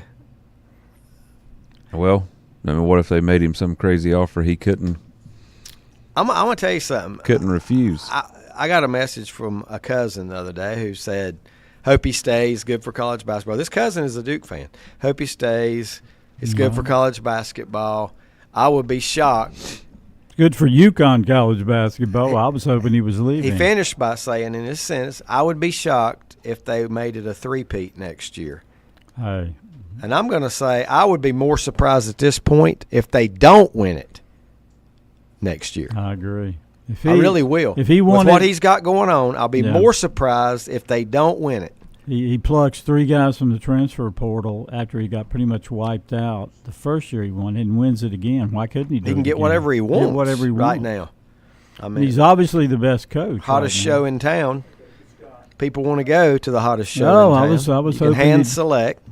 I was hoping he'd bid goodbye to Stewart. Wasn't last year's starting 5 totally different from the year before? Almost, yeah. Starting almost, or was it? I'm not sure. I can't answer that, but it was. Lenny can. He had a lot of new. Brett maybe can. I know we got the 2 big guards were transfers that were key pieces in the title run. I think as long as he stays at UConn, they're going to be top 10, maybe top 5 every year. Absolutely. Every year, because everybody wants to go where somebody's winning. They're saying it's good for college basketball because we've seen the exits of so many legends, and in the last 4 or 5 years with NIL and everything, or maybe just those legends they were getting on in years into their 70s, but Had he gone, who's left as a huge name in college basketball? As far as Cal's in Arkansas. That's true. But he's in Arkansas. But that's the first one came to my mind. I don't know if I can tell you another one. Bill Self. Yeah. Yeah, there aren't many. There are not many. I mean, is Mark Few a big name to high school players looking for where they're going to college? He would be if he was at a big time conference, big time program. I mean, I think they're a big time basketball program, but it's still not recognized that way by a lot of people. It's still not one of your household names. That's what I'm getting at. You know? And they hadn't won it yet. I don't know if that might hurt him too. Yeah, it does. You know, boy, I'm struggling. I mean, you once you get past Hurley and Self and Few, how much would it limit you going to interview for the Lakers now when you know that you weren't their first choice? Would it still stop you, or no? Brett, Lakers, Jason, that's Laker fans. They're two right iconic there. teams, the Lakers and the Celtics, and I don't think it would. But the more glamorous job is L.A., Hollywood, yeah. I'm not so sure the second most glamorous job is Boston either. I think it might be Miami, or If I was J.J. Redick, I would think I have never coached basketball. Dan Hurley just won the last 2 national championships. Yeah. Why wouldn't they want him? True. Over me. And I think that if Redick is offered it, isn't he supposed to interview? I think so. I think if he's offered it, he probably will take it. Well, his basketball knowledge is tremendous. I don't know whether he. But can he's never coached a he's game. Never coached. You know, I mean, that's particularly he hasn't coached. With him, you can't have both. You can't have somebody that has a good track record and knowledge. You know, you get the knowledge, but you just don't know how it's going to work out. And the thing about Hurley, he's an East Coast guy. Always has been. New Jersey, that area. I don't know how would he fit. That was one of the reasons I just didn't see him going. He's a Northeast That's right. guy. I know I said New England guy last week. Well, he's a Northeast guy. He is. He's a Jersey guy, but UConn is considered New England. Yeah, it's Northeast. Yeah, but it's still basically. I mean, there's a lot of people that work in New York City that live in Connecticut. Trying to avoid. They're not avoiding the high prices because it's still very expensive to live in Connecticut, but they are avoiding a lot of the traffic. And I mean, Connecticut's so close that I'm pretty sure the New York subway system reaches to South Connecticut, so but I don't know who's another choice if it's not J.J. Redick. And will J.J. Redick be the only interview they do, or do they have somebody else in mind that's going to come in? They've got to have others. But you don't know who they are. I mean, I don't know if I've heard names mentioned who they might be. I thought the Barega guy that was one time the coach of the Hornets, I thought he was one of the candidates. Yes, he's an assistant somewhere now. Yeah, I did see his name mentioned. He will get interviewed. Or is it Barega or Barega? Barega. Yeah, I know exactly who you're talking about because I've heard his name mentioned more than once. He's with the Pelicans. And maybe Hurley was thinking about the notion that, I mean, how many college coaches have made a successful transition to NBA coaching? I don't think that has one thing to do with it because that's a challenge for a coach. Yeah, and you tell me a coach makes that them don't want to do it. Yeah, okay. I think it all came down to my family. Yep, is where they are. They're very happy. Very happy. And but he knew all that up front. He had to. I know. What was it going to take? What if they'd offered him $170 million? That's why you got to interview. Yeah, you don't That's know why what you the have to do offer's it. gonna be. Is to see the number. Yeah. Yeah. Okay. Yeah. I mean, would he still be on the East Coast had it been $170 million? I mean, well, that was an offer, as they say. He can always move back. Can't refuse. He can always move back, right? If he doesn't. Well, and here's the thing, though. For it, okay, he tries it. If it doesn't work out, he can always get a top college job again. Yeah, that's what I was thinking. Yeah, who wouldn't want him? Leading their team, right? There are going to be openings that, even if he tried to do it for 3 years and it didn't work out. All right, I got a question for you. If all this was, if this job was open, and Kentucky offered him more than the Lakers did,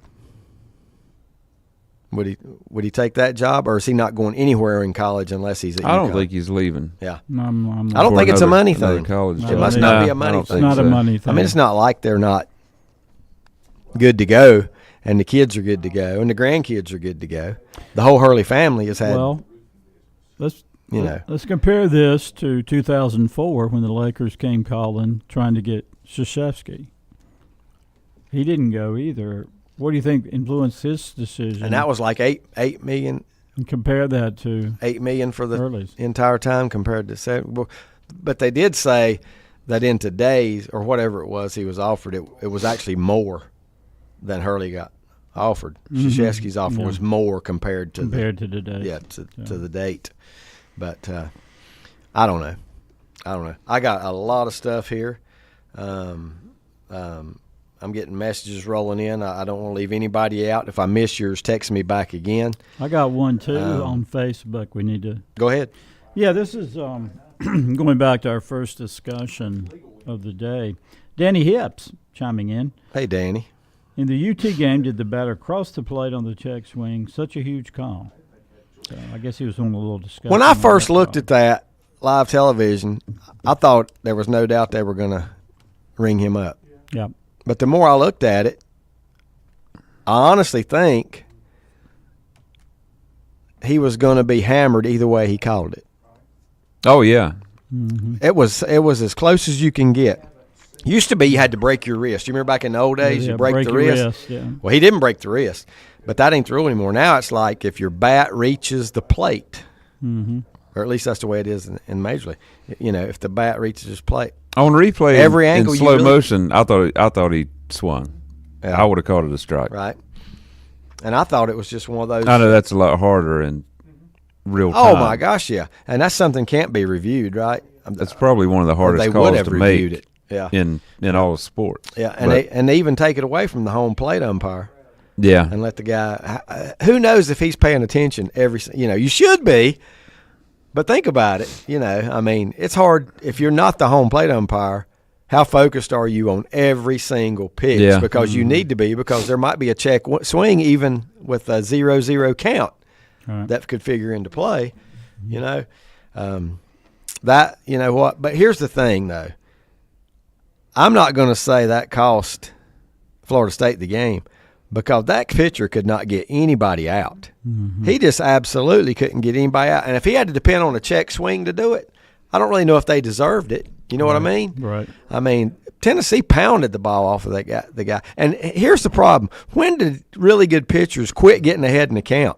This guy was behind on everybody. His first two pitches to everybody he faced, it seemed like were balls, and he was already in the hole. That's right. You get in the hole. Florida State didn't deserve to win that game. Yeah. Because the pitching failed them. That's right. Yeah, pitching. They played both teams actually weren't good defensively. Neither team played very good defensively. Let's see. Let me get to these messages real quick. We got to take our final time out. And, yes, I do have a little bit of lyrics here for you that I want to give. Let's see. Jason says, by Hurley turning down the Lakers' job, UConn has cemented its status as blue blood. Coach K and Roy had been offered that job in the past and turned it down. What people don't realize is the Lakers is a true mom and pop's operation. Yes, it is. The Buss family doesn't make majority of their money outside of basketball. They have never been known to pay coaches the top salary. Good point. That is their main source of income. Well, then they might not get who they want, right? If that is the case, they might not get who they want.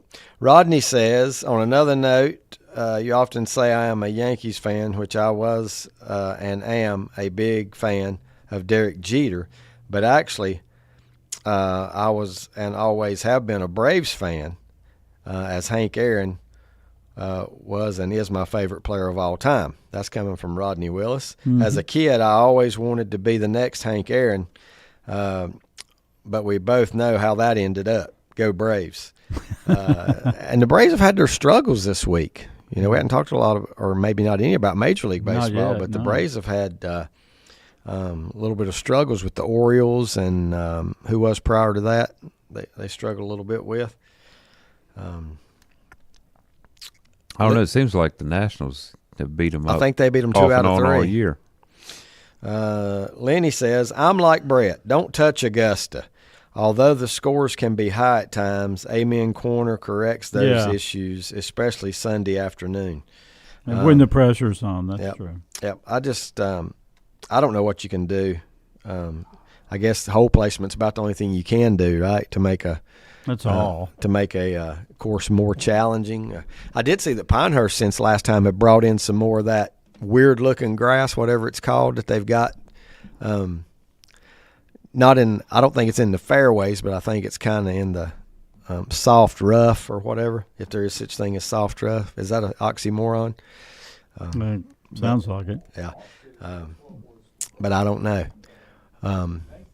Trying to think. Obviously, there's a couple things we haven't talked about. Wayne Howard, we'll mention that again to our people that have come in later in the show. The loss of Wayne Howard, former WLON DJ for many years. As the first time I can ever remember just listening to radio, my grandparents would have it on WLON, and it was Wayne Howard every single morning, like maybe 6 to 10 was something like that was his time frame. Yeah, pretty much. And a legend in Lincoln County has been lost. My lyrics, and you guys, you've been wearing mine out, so this shouldn't even be a problem. Well, it was nearly summer. We sat on your roof. Back in a moment. If you ask around, you'll find Burke Mortuary has a reputation for excellence and commitment to value. They've built a reputation of trust for more than 35 years. Burke Mortuary is proud to offer personal attention, meaningful tributes, and the area's most affordable prices.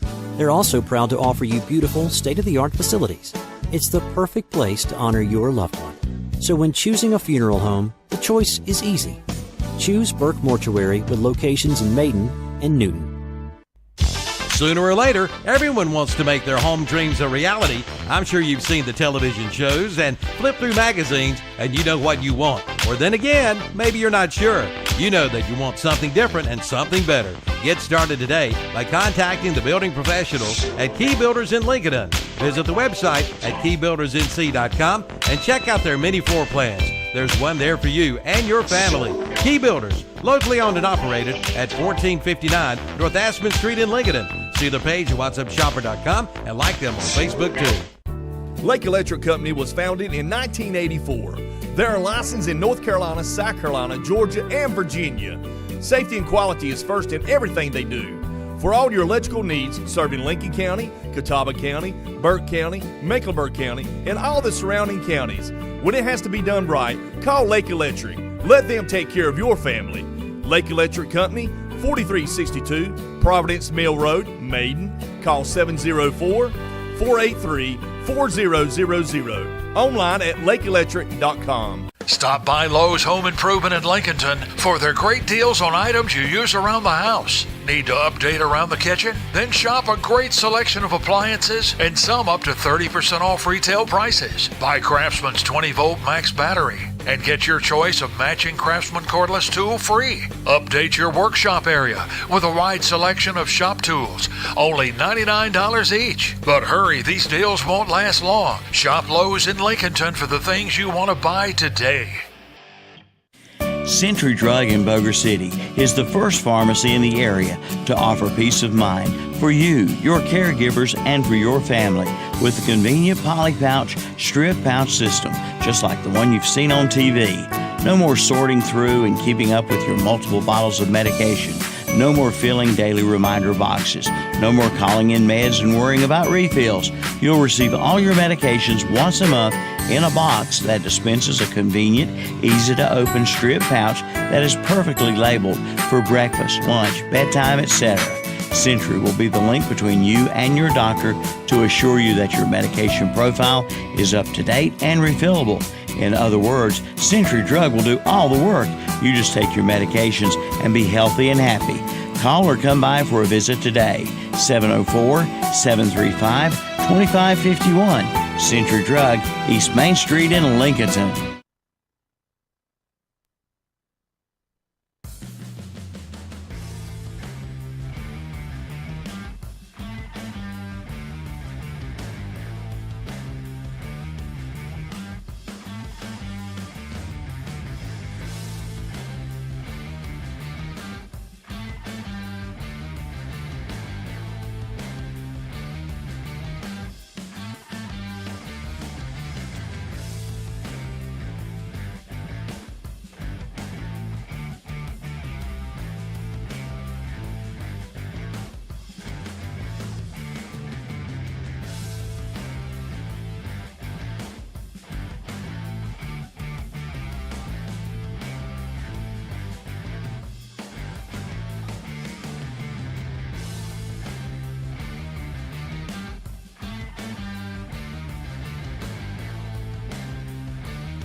Welcome back.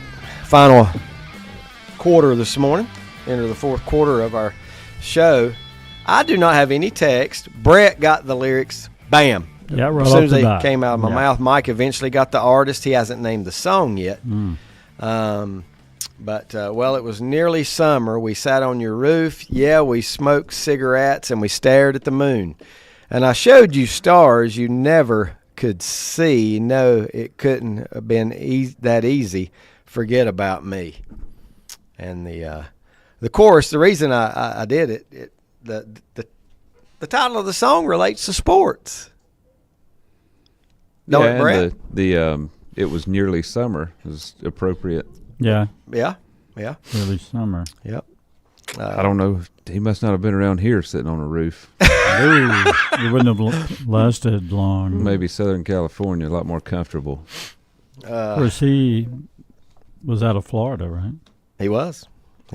Mike throwing hints out there. That's a hint. Out of Florida. He was, but another good hint is he's no longer with us, you know. That's another one. Can you think of a super group that was out of Florida?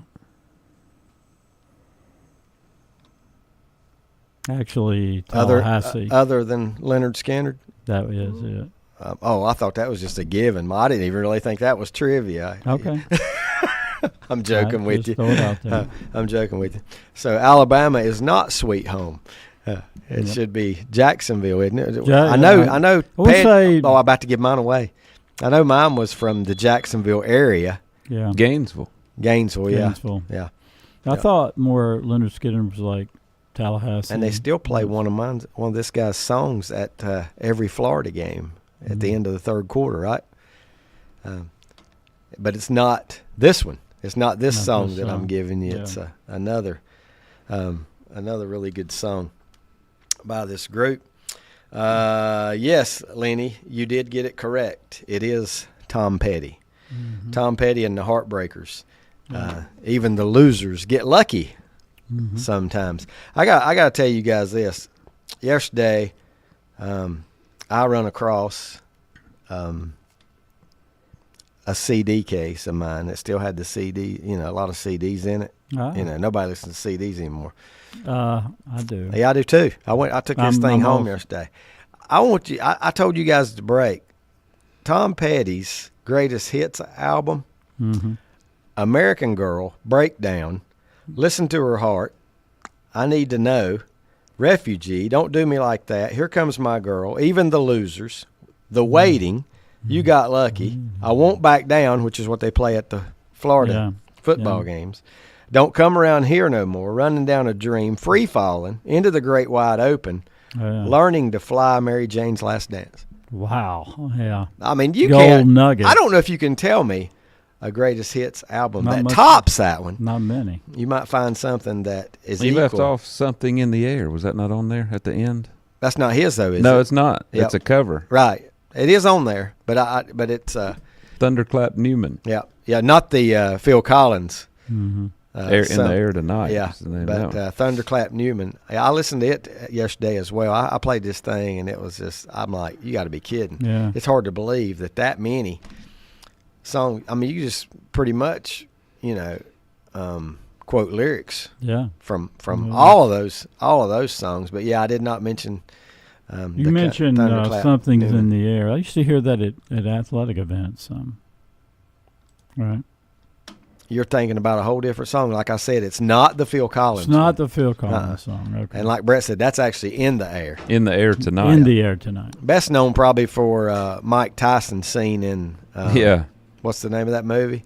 The Hangover. Hangover. Mm-hmm. Yeah. Right. Where don't Tyson punch somebody out with the drum in that or something? Yeah. But yeah, Mike, Thunderclap Newman, and you know what song Brett's talking about. I'm struggling.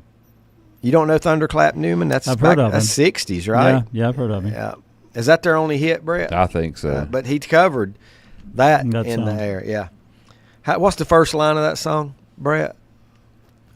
It's something come out the instigator or call out the Call out like the instigator. Yeah, no, because there's something in the air. That's the in the air we're talking about. Yeah, call out the instigator. Call out the instigators. It's kind of a song for revolution. Yeah, exactly. Yeah. Don't think Chaos. Mr. Petty was going to cover a Phil Collins. No, I hope not. Tune. Well, it's just two totally I different never styles. loved Totally Genesis, different let alone styles. Phil Yeah. Collins. Who's the other guy from Genesis that went out Peter on his Gabriel. own? And, No, he was good. Yeah, Peter Gabriel. And was there a third? May have been. Where'd Mike and the Mechanics come from? That's who I'm thinking. You might be right. No, I don't know. Sledgehammer, Peter Gabriel. He had some good songs. Oh, In Your Eyes. Yeah. Peter Gabriel's good. Those great videos that they did on the MTV of his songs. Let's see. Let me get here real quick. Just for you, Monty Moss-Teller, the Yankees beat the Red Sox last night by a score of 8-1. It was the Cubs losing to the Cardinals. Cardinals getting the win 3-0. That's for you, Butch Parker. 3-0 win last night for the Cards. The Nationals over the Marlins, 8-1. Nationals 3 games short of 500. Yeah. I would have thought they were worse than that. But like Brett said, when Brett said they seemed to beat the Braves, win the series for some reason when they play against the Braves, I couldn't tell you one name, I don't think, on the Nationals. Now, you name me some, and I'll say, yeah, I know him, but I don't think I could just say her name. Who was their former great that guy. just called it quits? Steve Strasburg? Yeah. Yeah, pitcher. Well, their former great is wearing pinstripes. Right. You know, the guy that went to the Padres for a year or two, and help me, Brett. Juan Soto. Yep. Nationals won it, what, 2017, 2016? Something like that. Yeah, they did win it. They did win it within the last 10 years. Yeah, it was more recent than that. May have been. Phillies over the Orioles by a score of 5-3. Guardians over the Blue Jays last night 3-1. The Mets over the Padres 2-1. Braves 7. Tampa Bay 3. Braves 37-30. So they're not. Going back to the Nationals, did you see who the winning pitcher was last night? This will give you a name that's on the roster. I was going to say, evidently, I didn't. Mackenzie Gore. Okay. Okay. Whiteville. 7 innings, 1 run, 10 strikeouts. That's right. Drafted by the Padres a couple years ago. He was in that Juan Soto trade. Okay. Well, I would always say, hey, I got traded for Juan Soto. That's exactly the way I would use that, even if there was 5 more players with me that went there. Well, one day they might look back and say, man, they gave up Mackenzie Gore. Well, that's true. You know, they'll have him back by then. Yeah. I mean, somebody will. The Yankees will if he turns out good. He's 6-5 with the 3.24 ERA right now, so pretty good season. Before I could get that out of my mouth, Lenny had said Mackenzie Gore plays for the Nats. Monty says the Yankees are playing really good right now, and they haven't even had their reigning Cy Young to this point. Yes, and he's talking about help me with his name. Garrett Cole, who saw him. Well, they showed some highlights of him pitching in a couple minor league games, trying to get back on track. And I'm sure, when is he supposed to come back? Isn't it? It's got to be soon. Now? If he's pitching those rehab games. And that was almost a week ago. I saw those, so I'm guessing he'll be up there with them. When's the All-Star break? July. It's in July. 8th, like maybe starting around the 8th or something. I was going to say maybe they wait to that, but I don't think so. We still have a couple weeks of baseball. No, if he's pitching played. in those rehab games, he's probably getting close. Yeah, we have. We don't really have any real hot races heading into the All-Star break, much, do we, at the moment? Okay, look at it this way. Monty just said this, and he's right. The Yankees are playing really good baseball right now, but they're only up 3.5. Yeah, over the Orioles. So what happens if they cool off a little bit? Yeah. Baltimore. But look at the other races. That's nobody else in there is a contender. Boston's in third at 500. You know. Yeah. Boston has 35 wins, 35 losses, and probably 135 errors on the season. I don't know how many errors they have, and only 16-20. But I bet they've made 75 errors. No kidding.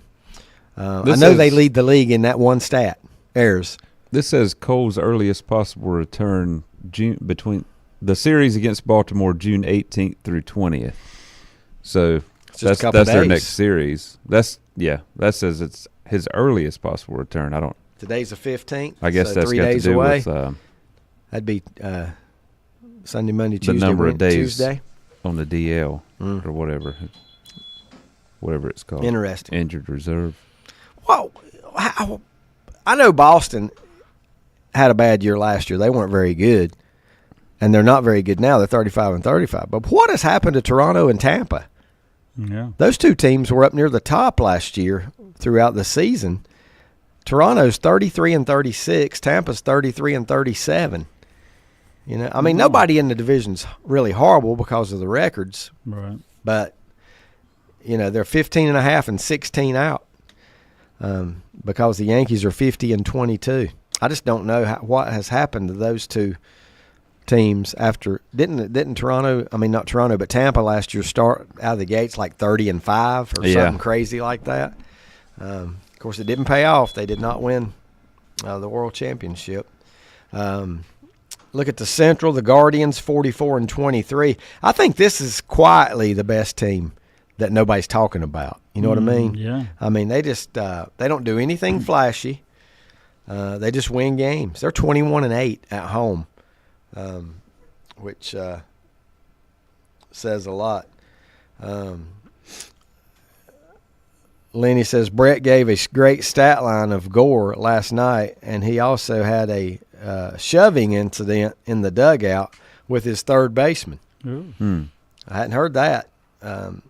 Who is that third baseman is what I'd like to know, and we'll last night it was Nick Senzel.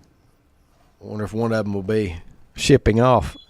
I would think it would not be the young pitcher, which is so hard to find those stud pitchers, and he could be one in the future. There's no doubt about it. What pick was he in the draft?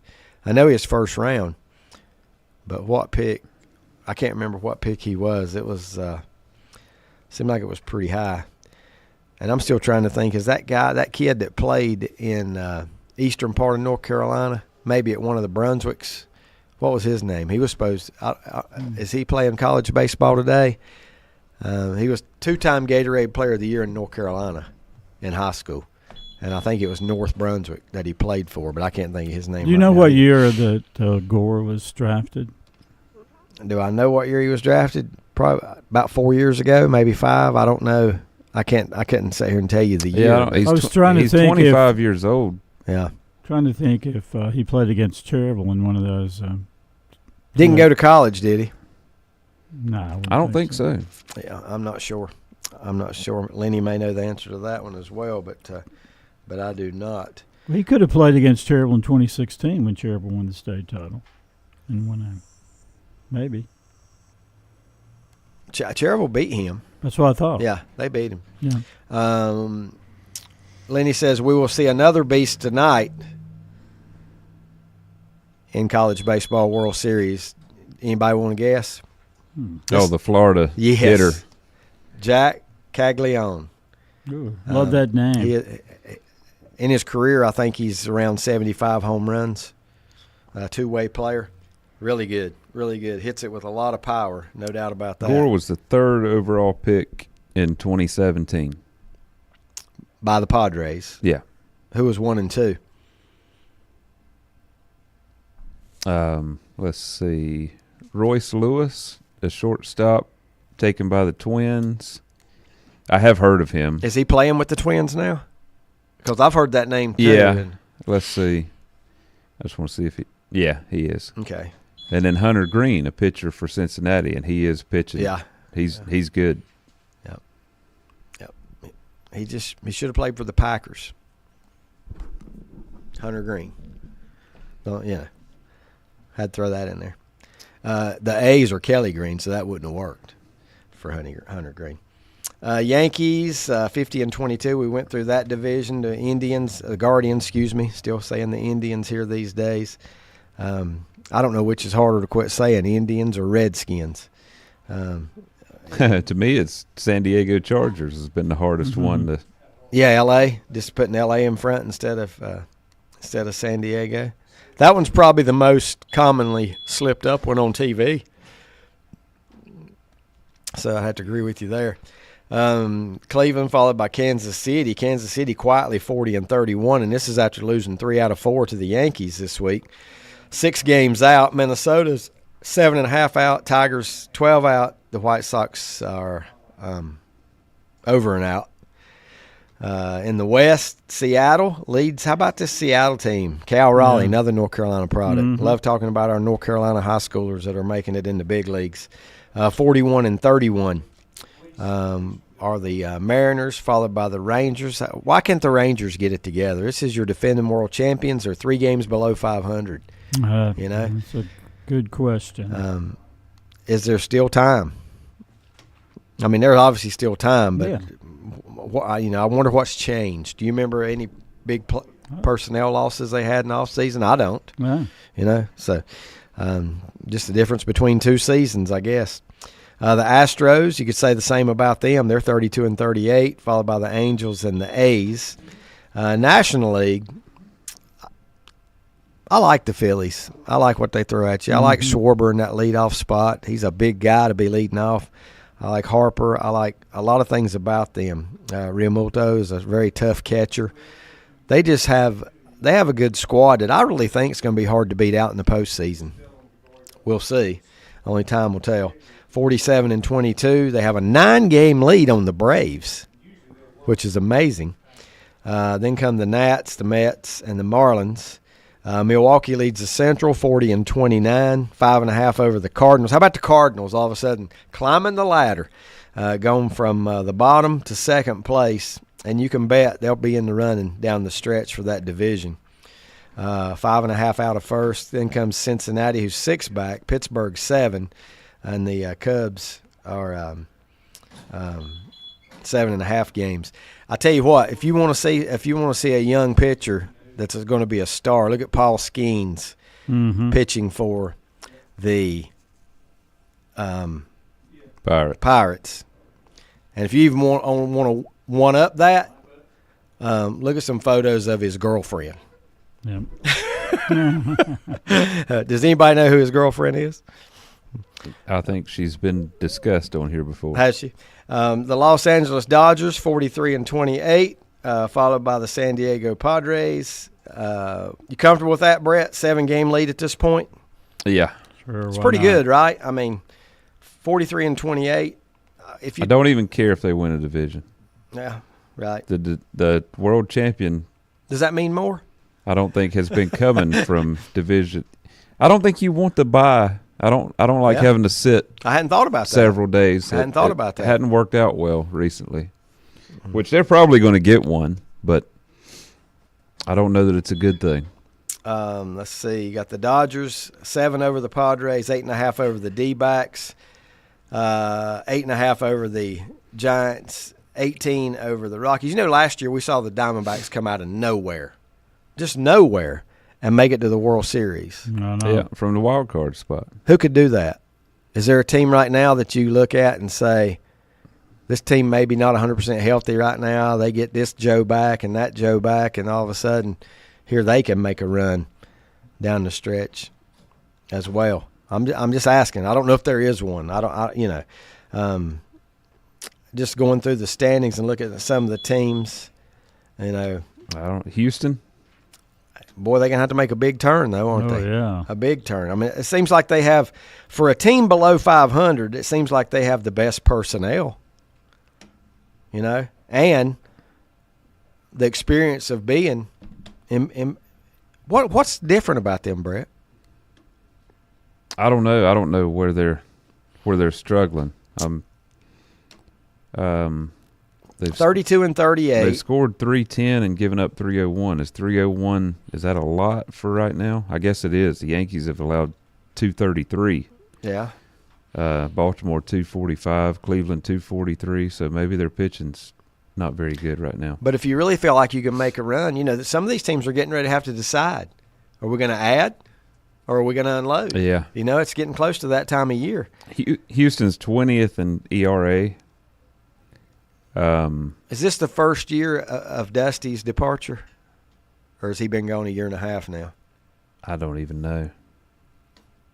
He won it, didn't he? Didn't he go out on Yeah, top? he did. Okay, He so did they win didn't it. win it last year, so it has to be his second year.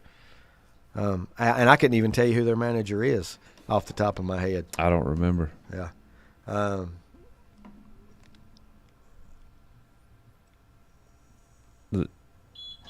Texas, I guess, is a team But says my cards. you can see getting hot. I mean, they're 3 games under 500, and they're the defending champions. So you got to think they've got it in them. You want to go back to Gore for a minute. Lenny says Cherville got the only earned run off of Gore that year in the state playoffs. Yeah. And he was just a junior that year. Committed to East Carolina his junior year, but was too good for college. So just went straight on to drawing a paycheck. So Dusty Baker, it looks like he retired after they got beat last year. He didn't go out on top. Okay. I don't know why I thought he did. Joe Espada is their manager in his first year. And I don't know whether this is true, but I also heard that Kevin Millwood never beat Cherryville, and neither did Madison Bumgarner. Right. Yeah. It's kind of an interesting statistic. I'm pretty sure that is. Neither did Roger Clemens or Sandy Koufax. Hey, I like it. That's yeah. Cherville has a way with good pitchers. Bob Gibson. They have a way with really good pitchers. Real quick before we go, Mike, other night, Cherville Legion got shocked. Boy, a couple of rough losses. Got roughed up by Rutherford County in a doubleheader. Yeah, they were riding high, and the doubleheader win, sweep of Asheville, then went up to Burke County and won and came back, and Rutherford just smoked them, 13-1 and 11-3. Yep. I don't know. All of a sudden, Rutherford County may be the team to beat in Area 4. Lenny says Houston has 4 pitchers out that have started at some point in their career. 4 pitchers not in their lineup right now. So that could, if they are able to come back, could make it turn for them then. Appreciate you tuning in to Sports Talk. I think we went a few seconds over this morning. For Brett, Mike, I'm David. We'll see you next week right here. Thanks for tuning in.